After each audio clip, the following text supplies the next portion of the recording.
Bagi saya yang lahir dan dibesarkan di Prancis, pengalaman di Indonesia benar-benar mengejutkan. Namun makna dari kejutan itu sama sekali berbeda dengan yang saya bayangkan. Sejak kecil, Indonesia selalu menjadi negara miskin dalam pandangan saya. Di berita TV hanya muncul banjir dan rumah-rumah papan, pemandangan gang sempit yang sesak, dan ketika pembahasan Asia Tenggara muncul di universitas, selalu disebutkan bersama kata negara berkembang. Di antara teman-teman juga wajar jika mengatakan Asia Tenggara kan masih miskin. Kemudian saya mendapat kesempatan magang selama 6 bulan di Jakarta. Jujur saja, awalnya saya menganggapnya hanya sebagai kesempatan untuk menambah 1 baris lagi di CV. Saya berangkat dengan vaksinasi lengkap dan membawa filter air, dengan pikiran pergi melayani di tempat yang sulit. Namun sejak momen pertama tiba di bandara, semua prasangka saya mulai goyah. Apa sebenarnya kebenaran yang saya temui di sini? Dan apa cerita yang saya sampaikan kepada teman-teman setelah kembali ke Paris 6 bulan kemudian? Halo, saya Claire, peneliti pembangunan internasional dari Prancis. Ketika diskusi tentang Asia Tenggara muncul di jurusan hubungan internasional universitas, pasti ada yang mengatakan, tapi Asia Tenggara masih miskinkan. Terutama tempat seperti Indonesia. Saya pun tidak berbeda dengan mereka. Saya tahu bahwa Indonesia adalah negara dengan populasi terbesar keempat di dunia, tapi saya hanya menganggapnya sebagai negara dengan banyak orang miskin. Bahkan ketika menulis tesis tentang studi pembangunan internasional di Perpustakaan Universitas Sorbonne, Indonesia selalu dibahas dalam kategori negara berkembang. Indikator ekonomi, PDB per kapita, tingkat kemiskinan. Dilihat dari angka-angka, Indonesia memang terlihat jauh dari negara maju barat. Tapi sekarang ketika saya merenung, saya sama sekali tidak tahu cerita sesungguhnya yang tersembunyi di balik angka-angka tersebut. Ketika pembicaraan tentang perjalanan Asia Tenggara muncul di antara teman-teman, semua pertama kali memikirkan Thailand atau Vietnam. Indonesia hanya mendapat reaksi, apakah tempat itu layak dikunjungi juga? Bali memang pengecualian, tapi bahkan itu pun dikenal hanya sebagai Bali saja, bukan Bali Indonesia. Seperti melupakan fakta bahwa Hawaii adalah bagian dari Amerika. Di musim panas 2023, kesempatan yang mengubah hidup datang kepada saya. Di bawah PBB menawarkan magang proyek pendidikan regional Asia Tenggara. Pekerjaan ini melibatkan tinggal 6 bulan di Jakarta untuk meneliti kondisi pendidikan lokal. Sejujurnya, saya menganggap kesempatan ini hanya sebagai membangun karir untuk menambahkan 1 baris lagi di CV. Malam sebelum keberangkatan, ibu menelepon dengan suara khawatir. Benar-benar aman kan? Bagaimana dengan kebersihannya? Saya juga jujur cemas. Saya sudah vaksinasi, menyiapkan obat diare, bahkan memasukkan filter air ke dalam tas. Gambaran Indonesia di kepala saya masih tempat yang harus diwaspadai. Ketika naik pesawat menuju Jakarta dari Bandara Charles de Gaulle, saya masih penuh keyakinan. Cerita yang akan saya sampaikan kepada teman-teman setelah kembali ke Paris 6 bulan kemudian sudah jelas. Memang negara berkembang. Tapi orang-orangnya sangat hangat. Cerita perjalanan tipikal seperti itu. Namun sejak menginjakan kaki di Bandara Internasional Soekarno-Hatta, semua ekspektasi saya mulai meleset. Bandara itu sendiri sudah mengejutkan. Lebih besar dan modern dari Bandara Charles de Gaulle. Lantai marmer yang berkilau, papan elektronik tercanggih, dan bahasa multinasional yang terdengar di mana-mana. Apakah ini benar-benar gerbang negara miskin yang saya bayangkan? Ketika naik taksi menuju pusat kota, Saya menatap keluar jendela dengan seksama. Pemandangan yang terbentang di kedua sisi jalan tol benar-benar mendobrak ekspektasi saya. Mal-mal raksasa, gedung pencakar langit berlapis kaca, dan mobil-mobil yang memenuhi jalan. Tapi ini bukan mobil-mobil tua. SUV baru, sedan terus bersambung tanpa henti. Bahkan BMW, Mercedes, Audi sering terlihat. Aneh. Ada yang aneh. Saya bergumam dalam hati. Sopir taksi berbicara bahasa Inggris dengan lancar, dan dari radio di dalam mobil mengalir campuran bahasa Indonesia dan Inggris secara alami. Daerah sekitar hotel yang direkomendasikan sopir terlihat sangat canggih, tidak kalah dengan Gangnam atau Champs-Élysées. Malam pertama setelah check-in hotel, saya memutuskan jalan-jalan di sekitar. Saya menuju salah satu mal di daerah Menteng, dan begitu masuk ke pintu masuk, saya benar-benar terdiam. Louis Vuitton, Gucci, Prada. Brand mewah yang biasa dilihat di Champs-Élysées Paris berjejer rapi. Yang lebih mengejutkan lagi, toko-toko ini tidak kosong. Orang-orang keluar masuk berbelanja dengan natural. Di area kafe saya mendapat kejutan yang lebih besar lagi. Di depan Starbucks ada antrean panjang, dan orang-orang memegang iPhone terbaru sambil mengambil foto untuk diunggah ke Instagram. Pakaian mereka adalah gaya kasual canggih yang bisa dilihat di mana saja di pusat kota Paris. Wanita-wanita dengan tas branded, pria-pria muda berkaos bermerek, semuanya berlawanan dengan yang saya bayangkan. Saya duduk di sebuah kafe dan mengamati sekitar. Wanita-wanita berusia 20-an di meja sebelah sedang berbicara tentang studi luar negeri dengan mencampur bahasa Inggris dan Indonesia.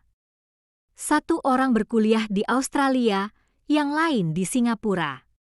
Harga kopi yang mereka pesan mirip dengan kafe di Paris. Bahkan ada yang lebih mahal. Apa-apaan ini? Saya bingung. Dalam berita tentang Indonesia yang saya lihat di Prancis, tidak pernah muncul orang-orang seperti ini. Media selalu menampilkan pedagang kaki lima, buruh pabrik, petani. Tapi di depan mata saya jelas ada kelas menengah, bahkan kelas menengah atas. Keesokan harinya ketika berkeliling distrik perkantoran Sudirman, saya semakin yakin. Gedung pencakar langit di sini tidak kalah dengan La Défense atau Canary Wharf London. Karyawan berjas yang hilir mudik dengan sibuk, orang-orang yang meeting bisnis di restoran mewah, semuanya adalah pemandangan khas kota keuangan global. Saat makan siang saya masuk ke sebuah restoran Jepang mewah, saya terkejut melihat harga menunya. Set sushi seharga Rp500.000, lebih dari 40.000 won dalam mata uang kami. Tingkatnya mirip dengan restoran Jepang di Paris. Tapi restoran itu penuh sesak. Karyawan lokal berjas makan dengan santai. Namun setelah beberapa hari, saya juga melihat sisi lain Jakarta. Hanya beberapa blok dari gedung perkantoran, masih ada ganggang sempit dan rumah-rumah sederhana. Di jalanan mudah bertemu bapak-bapak yang jual nasi goreng, pemuda yang nyetir ojek, ibu-ibu yang jual buah.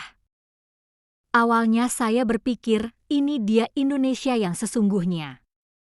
Tapi setelah mengamati beberapa hari, saya menyadari fakta penting. Orang-orang ini tidak tertindas kemiskinan.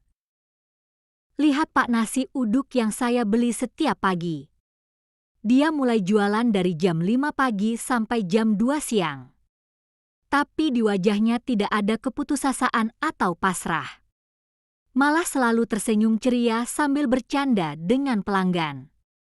Gerobaknya rapi dan rasa masakannya tidak kalah dengan restoran. Suatu hari saya sempat ngobrol dengannya. Dia dengan bangga bercerita bahwa dari dagang ini dia menyekolahkan 2 anaknya ke perguruan tinggi. Anak pertama kuliah keperawatan, anak kedua jurusan teknik komputer. Impian saya anak-anak hidup lebih baik dari saya, katanya. Saat itu saya menyadari bahwa saya melewatkan sesuatu yang penting. Tukang ojek juga sama. Mereka bukan sekedar buruh miskin. Kebanyakan mahir menggunakan aplikasi smartphone, bekerja di beberapa platform sekaligus untuk memaksimalkan penghasilan. Satu sopir bilang, siang angkut penumpang, malam antar makanan. Dan weekend jual HP bekas online. Dia menyebut dirinya entrepreneur. Ibu penjual buah juga mengesankan. Dia setiap hari subuh pilih buah paling segar di pasar, potong dengan teliti untuk dijual. Bukan cuma jual buah, tapi juga sesuaikan bumbu sesuai selera pelanggan, bahkan kasih info tentang vitamin. Pelanggan tetapnya banyak yang kelas menengah tinggal di apartemen mewah. Sekitar sebulan kemudian, saya video call dengan teman-teman di Prancis. Mereka lega saya masih hidup dan penasaran bagaimana kehidupan di Indonesia. Gimana? Susah banget ya? Kebersihannya gimana? Saya putar kamera untuk tunjukkan sekitar. Interior kafe mewah yang canggih, mobil-mobil baru yang lewat di jalan, pemandangan mall yang mewah. Wajah teman-teman makin heran. Ini di mana? Jakarta beneran? Iya. Tapi bukan seperti yang kalian pikir. Saya jelaskan apa yang saya lihat. Keberadaan kelas menengah, aktivitas ekonomi yang aktif, dan yang terpenting energi positif orang-orang. Tapi teman-teman masih curiga. Itu pasti daerah orang kaya doang. Rakyat biasa gimana? Saya ceritakan tentang para pedagang kecil. Usaha mereka, mimpi mereka, dan harapan mereka untuk masa depan. Tapi teman-teman masih tidak paham. Bagi mereka, Indonesia masih negara miskin yang butuh bantuan. Malam itu saya lama termenung. Kenapa kita sama sekali tidak tahu sisi Indonesia seperti ini? Kenapa media barat selalu menampilkan gambaran yang sama saja? Dan pertanyaan terpenting, selama ini saya salah paham tentang berapa banyak hal? Bulan ketiga di Indonesia, saya kebetulan baca berita internasional yang menarik. KTT G20 dengan Presiden Indonesia yang memimpin agenda utama. Dan pernyataan Presiden Rusia yang sangat mengesankan, Eropa meremehkan Indonesia, tapi sekarang tidak bisa lagi. Saya mulai cari tahu latar belakang pernyataan ini.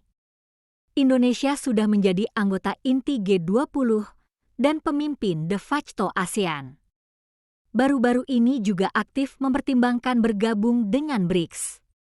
Semua ini jauh dari langkah negara berkembang miskin. Fakta-fakta mengejutkan berlanjut. Indonesia adalah produsen minyak kelapa sawit terbesar dunia, sekaligus salah satu eksportir batu bara terbesar dunia. Cadangan nikel nomor 1 dunia, dan ini adalah sumber daya kunci untuk industri baterai mobil listrik. Artinya, Indonesia memegang kunci industri masa depan. Indikator ekonomi juga mengesankan. Skala PDB peringkat 16 dunia berdasarkan paritas daya beli peringkat 7 dunia. Rata-rata pertumbuhan ekonomi tahunan sekitar 5%, lebih tinggi dari banyak negara maju. Skala kelas menengah sudah melewati 50 juta orang, lebih banyak dari total populasi Prancis atau Italia. Tapi yang terpenting adalah posisi geopolitik. Indonesia berada di titik strategis yang menghubungkan Samudra Hindia dan Pasifik. Menjalankan diplomasi independen antara China dan Amerika, Jepang dan Australia untuk memaksimalkan kepentingan nasionalnya. Ini bukan yang bisa dilakukan negara berkembang biasa. Di sebuah seminar yang saya hadiri, saya tahu fakta yang lebih mengejutkan lagi. Skala pasar keuangan Islam Indonesia sudah mencapai ratusan triliun rupiah. Industri halal juga sama. Pasar raksasa yang terbentuk di seluruh dunia dengan target 1,8 miliar populasi Muslim dengan Indonesia sebagai pusatnya. Ini adalah ekosistem ekonomi baru yang sama sekali tidak diperhatikan Barat. Skala investasi perusahaan Korea dan Jepang juga mencengangkan. Samsung memperluas produksi smartphone di Indonesia, Hyundai menambah pabrik mobil. SoftBank Jepang berinvestasi miliaran dolar di startup Indonesia.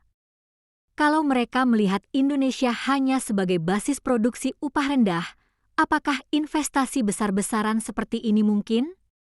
Yang lebih mengesankan lagi adalah strategi pemerintah Indonesia. Alih-alih sekadar mengekspor bahan mentah, mereka menjalankan kebijakan untuk meningkatkan nilai tambah melalui pengembangan industri pengolahan di dalam negeri. Kebijakan melarang ekspor biji nikel dan berhasil menarik pabrik baterai adalah contoh utamanya.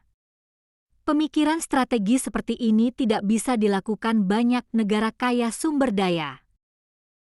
Memasuki bulan keempat, saya menemukan sisi lain Indonesia, yaitu tempat ini sedang berkembang pesat sebagai pusat inovasi teknologi.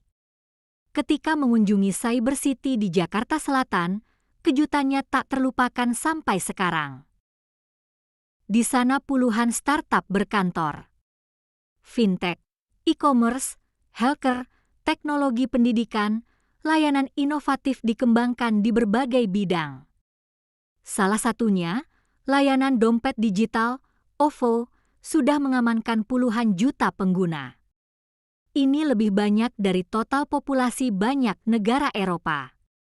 Kemampuan pemanfaatan teknologi anak muda Indonesia juga mengejutkan. Mereka menyelesaikan segalanya dengan smartphone. Pesan makanan, bayar transportasi, transfer uang, investasi, bahkan kegiatan keagamaan. Kecepatan perkembangan ekosistem digital ini lebih cepat dari Eropa. Karena infrastruktur yang ada kurang, mereka bisa mulai dari teknologi terbaru dari awal. Yang sangat mengesankan adalah bidang teknologi pendidikan. Platform pendidikan online, Ruang Guru, sudah melayani jutaan siswa bahkan sebelum pandemi COVID-19. Mengingat karakteristik geografis Indonesia dengan lebih dari 17.000 pulau, menyampaikan layanan pendidikan secara fisik hampir tidak mungkin. Tapi teknologi memecahkan masalah ini. Bidang teknologi keuangan bahkan lebih inovatif lagi. Ratusan juta penduduk yang sulit mendapat layanan perbankan tradisional kini bisa mengakses layanan keuangan melalui smartphone. Petani dapat pinjaman kecil lewat HP. Nelayan terima uang hasil penjualan ikan dengan dompet digital sudah jadi keseharian. Ini perubahan revolusioner dalam aspek inklusi keuangan. Bulan kelima tinggal di Indonesia, saya menyadari pengaruh budaya negara ini juga tidak bisa diabaikan. Sebelum K-pop menyapu Asia, musik dan film Indonesia sudah populer di seluruh Asia Tenggara. Ketika mengunjungi studio musik di Jakarta, saya menyaksikan pemandangan menakjubkan. Artis Indonesia mengadakan konser di Malaysia, Brunei, Filipinas dan tempat lain dengan mengumpulkan ratusan ribu penonton. Musik mereka adalah gaya unik yang memadukan musik gamelan tradisional dengan suara pop modern secara brilian. Industri film juga sama. Film Indonesia memenangkan penghargaan di festival film internasional dan disajikan di platform global seperti Netflix. Karya seperti Penguin di Sahara atau Habibi Ainun menjadi topik hangat tidak hanya di Indonesia tapi di seluruh Asia. Penyebaran budaya kuliner bahkan lebih mengesankan. Meskipun di Paris juga mulai bermunculan restoran Indonesia satu persatu, saya baru mengetahui rasa aslinya di Indonesia. Nasi Padang, rendang, gado-gado. Rasa kompleks dan mendalam makanan-makanan ini adalah keunikan yang tidak bisa dialami dimanapun di dunia. Michelin Guide mulai memperhatikan masakan Asia Tenggara juga bukan kebetulan. Pengaruh bahasa juga tidak bisa diabaikan. Bahasa Indonesia sangat mirip dengan bahasa Malaysia, jadi praktis lebih dari 300 juta orang bisa memahaminya. Ini wilayah bahasa yang lebih besar dari bahasa Arab atau Rusia. Tapi pasar bahasa raksasa ini hampir tidak diperhatikan di Barat. Hari keempat bulan di Indonesia, saya akhirnya memahami kekuatan sesungguhnya negara ini. 280 juta orang. Saya baru benar-benar menyadari arti angka ini. Total populasi Eropa 750 juta, jadi Indonesia sendiri memiliki populasi setara 40% Eropa. Tapi mereka semua menggunakan bahasa yang sama dalam satu negara dan berbagi pasar yang sama. Bisakah Anda bayangkan betapa luar biasanya potensi ini? Yang lebih penting adalah struktur populasi. Lebih dari setengah populasi Indonesia di bawah 30 tahun. Ini situasi yang benar-benar berbeda dengan Eropa atau Jepang yang menghadapi penuaan. Populasi muda memiliki daya konsumsi tinggi sekaligus produktivitas tinggi. Dan kebanyakan dari mereka menggunakan smartphone dan terhubung internet. Di sebuah mal Jakarta, saya menyaksikan realitas ini secara langsung. Sore weekend, mal penuh dengan anak muda. Mereka beli baju, nonton bioskop, makan di restoran. Di toko kosmetik Korea ada antrean panjang, toko barang anime Jepang juga ramai. Pola konsumsi mereka tidak jauh beda dengan anak muda Paris. Mall online juga mencengangkan. Platform lokal seperti Tokopedia, Shopee, Bukalapak tumbuh dengan skala tidak kalah dari Amazon. Sistem pengiriman sangat maju, di Jakarta pengiriman hari yang sama adalah standar. Bahkan pengiriman dalam 1 jam juga bisa. Dan yang memungkinkan semua ini adalah super app seperti Gojek dan Grab. App ini bukan sekadar aplikasi panggil taksi. Antar makanan, belanja titip, layanan kebersihan, bahkan pijat semuanya bisa diselesaikan dalam satu app. Layanan terintegrasi seperti ini sulit ditemukan di Eropa. Tapi yang lebih mengejutkan, pasar raksasa ini belum sepenuhnya berkembang. Tingkat penetrasi internet Indonesia masih sekitar 70%. Artinya 30% populasi, sekitar 80 juta orang belum terhubung online. Kalau mereka semua terkoneksi internet, skala pasar akan jadi 1,5 kali dari sekarang. Saya baru benar-benar memahami cadangan sumber daya Indonesia ketika mengunjungi Institut Penelitian Sumber Daya Mineral di Bandung. Data yang saya lihat di sana benar-benar mengejutkan. Saya sudah tahu cadangan nikel nomor 1 dunia, tapi baru memahami artinya saat itu.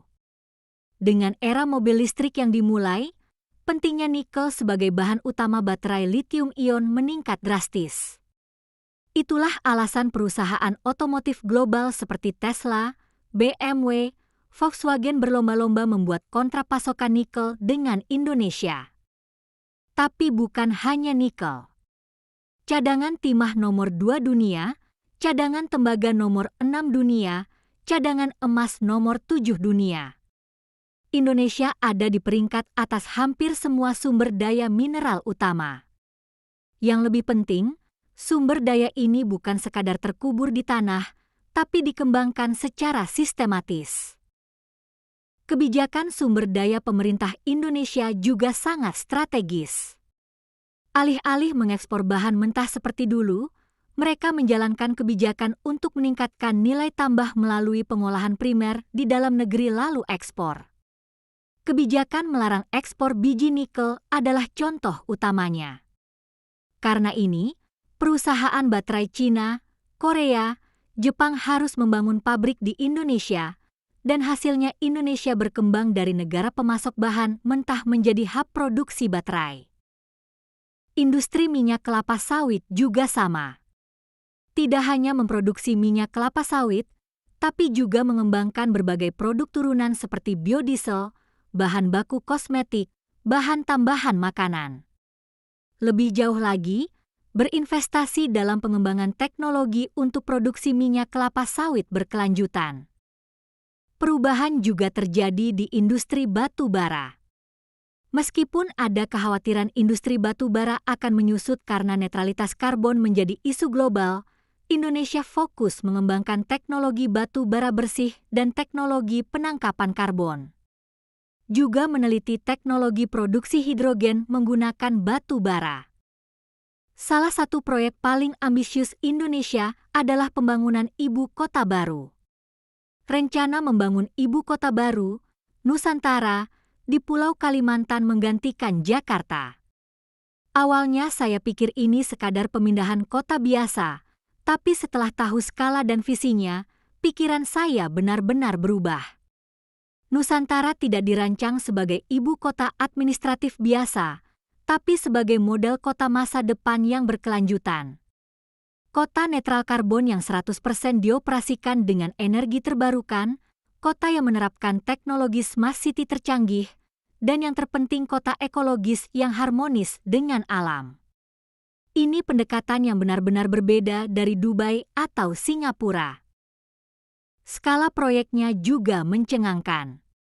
Total biaya proyek lebih dari 30 miliar dolar, dan ketika selesai akan menjadi kota raksasa yang bisa dihuni 2 juta orang. SoftBank Jepang, Alibaba Cina, Hyundai Engineering Korea sudah menyatakan minat investasi. Ini bukti kepercayaan perusahaan global terhadap visi masa depan Indonesia. Yang lebih menarik lagi, proyek ini adalah bagian dari strategi pemerataan pembangunan daerah Indonesia. Visi jangka panjang untuk menyebarkan kegiatan ekonomi yang terkonsentrasi di Pulau Jawa ke daerah lain demi pemerataan pembangunan seluruh negara. Perubahan menakjubkan lain Indonesia terjadi di bidang pendidikan. Ketika mengunjungi beberapa universitas di Jakarta, saya menemukan tingkat pendidikan di sini jauh melampaui ekspektasi saya. Fakultas Teknik Universitas Indonesia, UI, sudah level terbaik Asia. Terutama di bidang teknik kimia dan teknik material mengeluarkan hasil penelitian tingkat dunia. Kemampuan bahasa Inggris mahasiswa juga sangat baik. Banyak mahasiswa yang mengikuti program pertukaran dengan universitas luar negeri. Yang lebih mengesankan adalah investasi pendidikan pemerintah. Benar-benar menjalankan pasal konstitusi yang menginvestasikan 20% PDB untuk pendidikan. Ini persentase lebih tinggi dari kebanyakan negara maju. Terutama investasi terkonsentrasi pada pendidikan teknologi dan pelatihan kejuruan. Perkembangan platform pendidikan online juga mengejutkan. Aplikasi pendidikan yang dibuat perusahaan lokal seperti Ruang Guru sudah digunakan puluhan juta siswa. Mengingat karakteristik geografis Indonesia, menyediakan pendidikan berkualitas kepada semua siswa secara fisik hampir tidak mungkin. Tapi teknologi memecahkan masalah ini. Terutama semangat untuk pendidikan coding luar biasa. Pemerintah aktif mendukung pengusaha muda melalui program 1000 Startup. Banyak universitas menjadikan mata kuliah terkait kewirausahaan sebagai wajib. Anak muda yang dibesarkan dalam suasana seperti ini yang akan memimpin Indonesia 10-20 tahun ke depan. Hari terakhir menyelesaikan 6 bulan tinggal di Indonesia dan kembali ke Paris, saya duduk di bandara merangkum pengalaman selama ini. Jujur saja, saya benar-benar salah. Benar-benar salah total. Indonesia bukan negara berkembang miskin yang saya bayangkan. Tentu masih ada masalah yang harus dipecahkan dan kesenjangan pendapatan juga ada. Tapi negara ini sudah melewati titik balik penting. Ada pasar dalam negeri yang besar, sumber daya melimpah, populasi muda yang penuh vitalitas, dan yang terpenting ada orang-orang yang yakin dengan masa depan. Yang paling berkesan adalah energi orang-orangnya. Dari pedagang kecil di jalanan sampai eksekutif perusahaan besar, semua orang optimis tentang masa depan diri dan negara mereka. Energi positif seperti ini akan menjadi kekuatan pertumbuhan yang lebih kuat dari indikator ekonomi apapun. Setelah kembali ke Prancis, saya ceritakan pengalaman saya kepada teman-teman, tapi masih banyak yang tidak percaya. Bagi mereka, Indonesia masih negara yang butuh bantuan. Tapi saya yakin, 10 tahun, 20 tahun kemudian di peta ekonomi dunia, Indonesia akan berada di posisi yang benar-benar berbeda. Sebenarnya perubahan itu sudah dimulai. Perusahaan global berlomba-lomba berinvestasi di Indonesia, para pemimpin negara berkunjung ke Jakarta. Elon Musk dari Tesla, Satya Nadella dari Microsoft juga memperhatikan Indonesia. Mereka melihat potensi yang sama dengan yang saya lihat. Saat ini juga di jalanan Jakarta pasti ada orang-orang yang membesarkan mimpi baru. Pak Nasi Goreng mungkin sedang mempersiapkan wisuda anak-anaknya. Anak muda startup bermimpi perusahaan unicorn berikutnya. Dan semua ini bergabung menciptakan gelombang raksasa bernama Indonesia. Sekarang saya yakin, Indonesia bukan negara miskin. Negara yang kuat, penuh gairah, dengan energi yang tak terhentikan. Dan negara ini akan segera mengejutkan dunia. Tidak, sudah mengejutkan. Hanya saja kita yang menutup mata. 6 bulan kehidupan di Indonesia mengubah pandangan hidup saya. Saya menyadari betapa berbahayanya prasangka, betapa bodohnya menilai tanpa melihat langsung.